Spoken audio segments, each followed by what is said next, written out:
Dr. Jaime, and welcome to the 15 Minutes of Fierce workshop on 9 factors to success. You know, one of the most frequent questions that I get from people, clients, is, Dr. Jaime, tell me, how have you become so successful?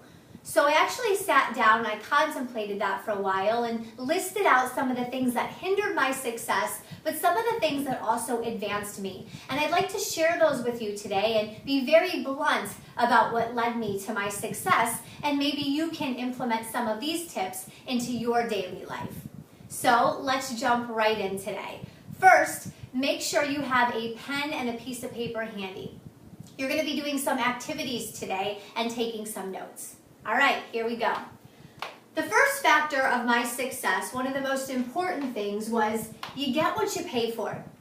Early on in my career, one of the things that I noticed is I was trying to cut corners. I would reach out to resources and different people, but I would always look for what was the lowest cost or the cheapest service. This led me nowhere. What I realized is discounts weren't always a good thing. Lowballing people wasn't always a good thing. What was a good thing was looking for someone's credibility and their ability to help leverage me up with them and their resources. So, you get what you pay for, number one. Persistent and consistent. You know, early on I had the mindset that if you're very persistent in something, you knock on every door, and then you're consistent with it. Now you're keeping it. That's enough. But the truth is, it's not enough. You have to be persistent and consistent, but at the same time, you need to go to someone that specializes in the field that you're looking for, and you need to use their resources, their knowledge, and their people to help leverage you up. You get what you pay for.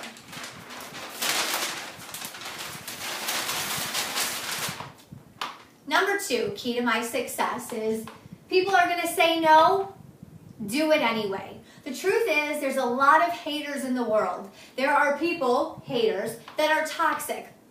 These are the people that plant seeds of doubt in your mind. Every idea that you have, it's not that good, you're too fat, you're too skinny, you're not smart enough, you're too old. Get rid of these people. In fact, right now, I want you to take the notepad that you have open, and I want you to write haters, and I want you to write toxic. Go ahead and do that. Now write the numbers 1, 2, 3, and 4.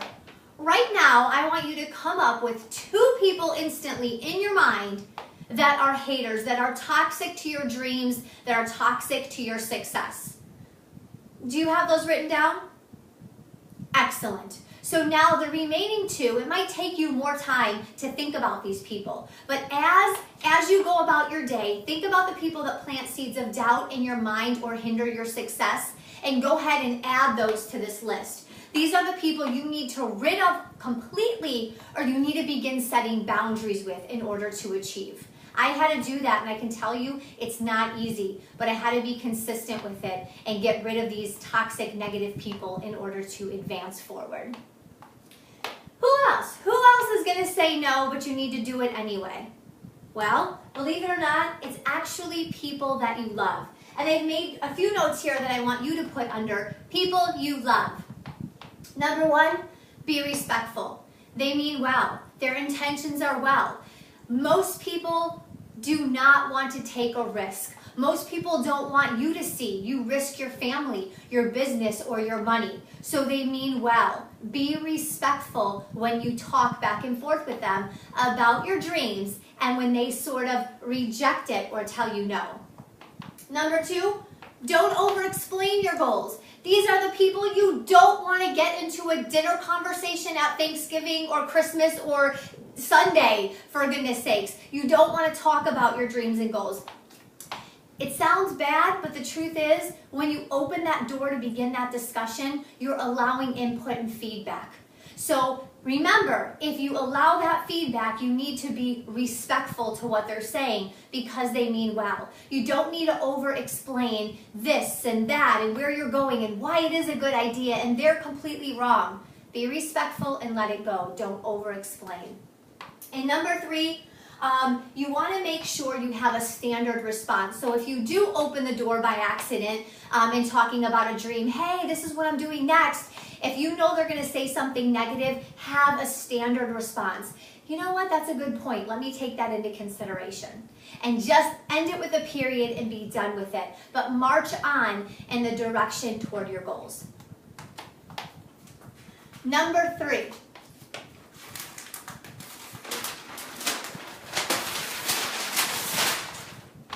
Speak up. This was life-changing for me. For me to become successful, I needed to speak up. The answer is always no if you don't speak up, or you're not going to get what it is that you want. So speak up. One of the most influential books in my life, other than, of course, the best book in the world, The Superwoman's Guide to Super Fulfillment, had to plug it. Other than that book was Knowing Your Value, which I have right here. Knowing Your Value by Mika Brzezinski. This book was life-changing for me. She taught me the difference between my worth and luck, and earning things and my luck. To stop saying, Jamie, you're so lucky for this, that, and the other. To realize that I earned it, that I worked hard for everything and it was going nowhere. But at the same time, it gave me the confidence to ask for what I needed. But at first, early on, I wasn't confident at all. That's the truth. I portrayed a confidence, but inside I wasn't. So it was hindering my success because I wasn't always speaking up. So I decided to take speaking up in baby steps. And for those of you that are struggling with speaking up, I encourage you to join me on that journey of baby steps. I found myself early on going to Kohl's or going to Publix, the local grocery store, supermarket, whatever, and I would ask, hey, do you have a coupon for that? Or, hey, oh man, do you have a discount for that? Just something small here and there. And then I would get the courage, and most people would say yes, so that's great. So now I'm like, okay, well, this is awesome. So then I would go through my emails, and people would say, hey, Jamie, can you go on the radio this day? And normally I'd be like, yeah, sure. And then I'd rearrange my whole schedule, and it would be so stressful. I said, Jamie, why don't you just speak up and say to them, thanks for the offer, do any of these days work for you? I started doing that. People started saying yes. I realized most people in the world, when you speak up, say yes. So there was a day when I took a leap, and I reached out to a business partner, and I asked him for something major that I wanted, something where if I didn't get it, I almost thought maybe I would turn back and this wasn't a good deal for me. And I asked, can you guess what he said? Hands down, it was a yes. Absolutely, good point, you deserve it. You've earned it. What? Me?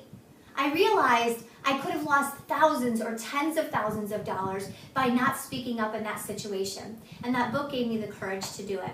And now I encourage you to begin speaking up. Number 2, practice, right? So write that down on your list. You're going to practice. That's going to be your goal. Practice with coupons. Practice in your relationship. Practice in business with coworkers, with friends. Speak up for the littlest things, and you will begin to build that confidence. Now, I want you to write 3 areas I can speak up and how. So go ahead on your journal or your notepad, and I want you to write 1, 2, 3. Go ahead and write that again. Now I want you to write just briefly. You don't have to write the how. When this 15 Minutes of Fear segment ends, you're going to write the how. But what are 3 different ways that you can begin speaking up starting today? Number 4.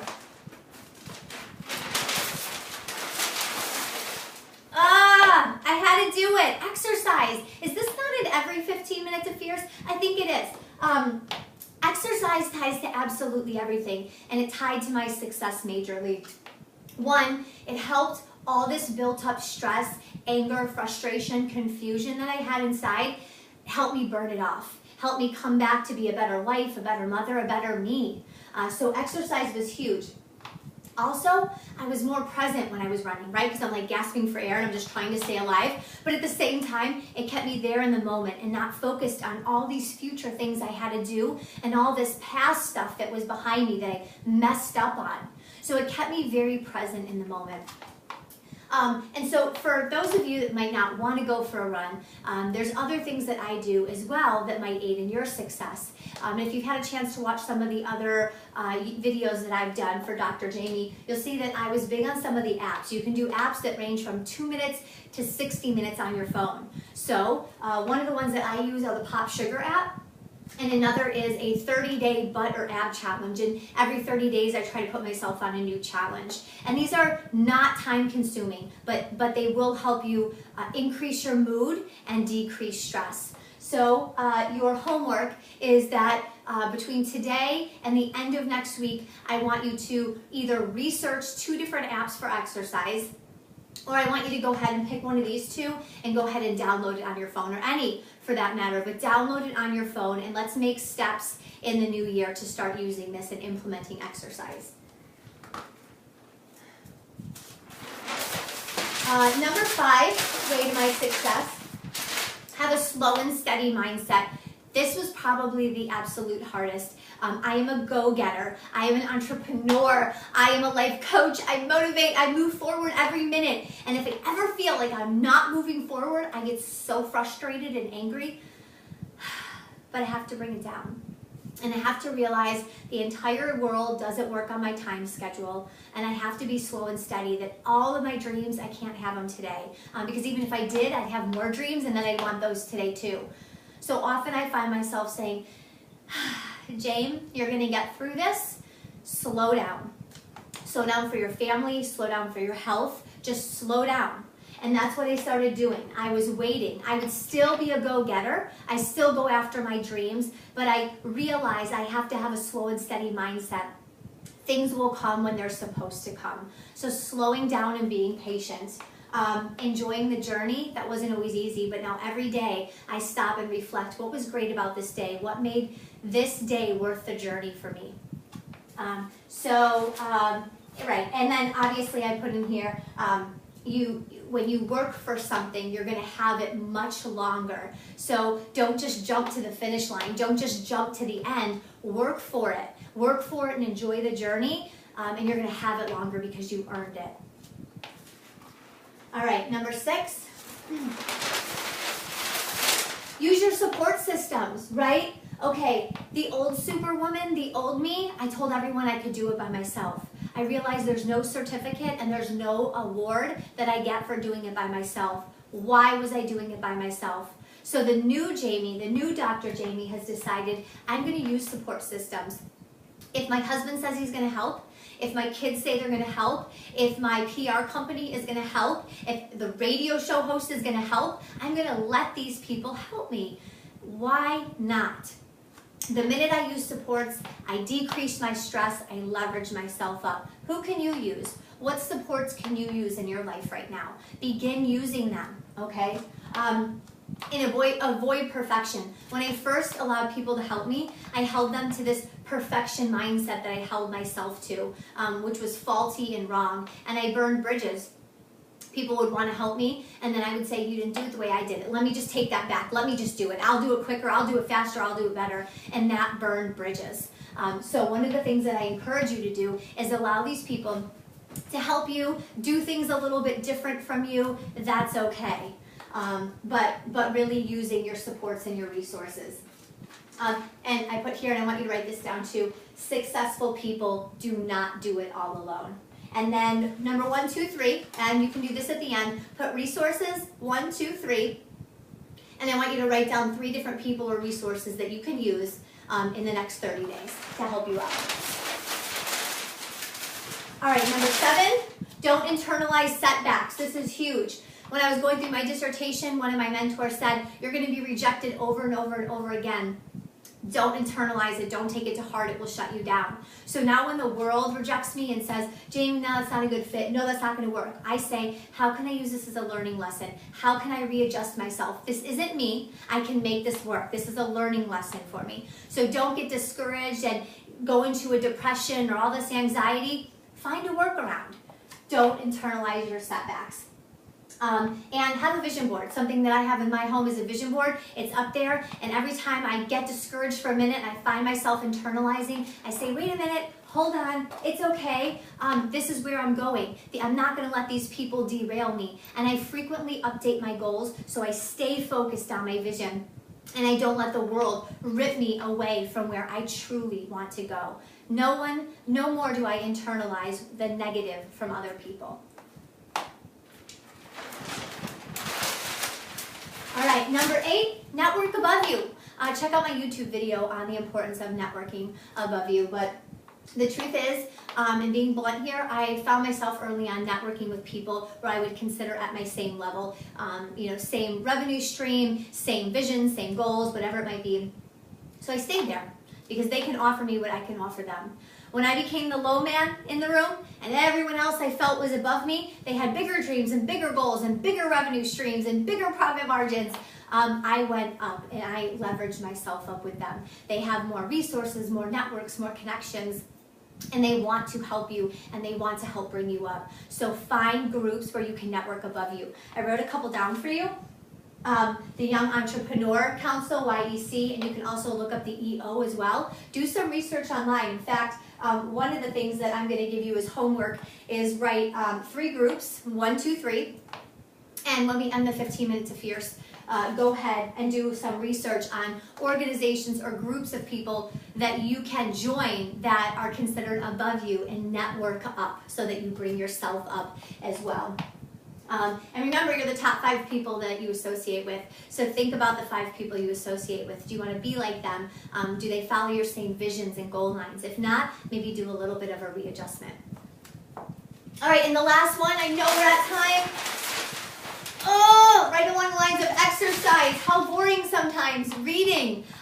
But again, after you read the best book in the world, The Superwoman's Guide to Super Fulfillment, I encourage you to read some other books as well. Reading has been instrumental in helping me grow as a leader, how to work with coworkers, how to work with investors, and whatever your dreams and goals are, read about them and they will take you to the next level. Some of the quick books that I have here that we talked about, Knowing Your Value. A great book to do with a spouse is called The Love Dare. You read a couple pages and then together you do a dare at the end. Fearless Leadership. Monday Morning Leadership was also a great one. And now I'm reading Grow Your Value, which is the follow-up to Mika's first book. But go ahead, oh, and here's another great one too, Monday Morning Leadership, specifically for women. But go ahead, you can do a quick Google search, top books to read in 2016, and go ahead and pick a few of those and begin reading them. I encourage you to write out, when this ends, 12 different books that you want to read, 1 each month. You can put them on audio through your iPad or iPod, whatever, and listen to them in your car if you don't have time to sit there and read. But find a way to read that will leverage you and help you become more successful. I know we're at time. Thank you for joining the 15 Minutes of Fierce. We'll have another 15 Minutes of Fierce every Thursday for you. Until then, be motivated and stay well. Bye.